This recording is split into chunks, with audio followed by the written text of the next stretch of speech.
హరే కృష్ణ. మన మనసు ఒక ముఖ్యమైన సూత్రం ఆధారంగా పనిచేస్తుంది.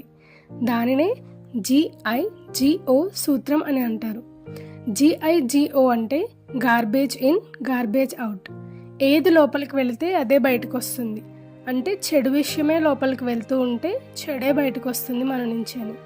అందువల్ల మన మనస్సుని నియంత్రించాలంటే మన 5 ఇంద్రియాలని నియంత్రించాలి. మన ఇంద్రియాల ద్వారా ఏ సమాచారాన్ని లోపలికి ఇస్తామో అవన్నీ మన మనసులో ప్రాసెస్ అవుతాయి.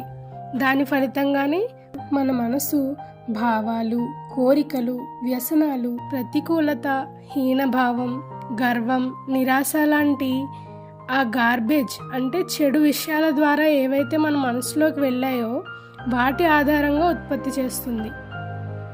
అలాగే GIGO అంటే ఇంకో అర్థం కూడా ఉంది.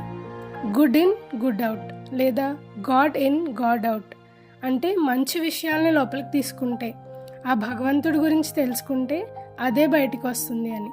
మన ఇంద్రియాలను సత్సంగం, మంచి పనులు, భగవద్భక్తి ప్రధానమైన కార్యక్రమాలలో ఉదాహరణకు భగవంతుని పవిత్ర నామస్మరణ, ధ్యానం, ఆరాధన, దేవాలయ సందర్శన వంటి వాటిలో నిమగ్నం చేయాలి.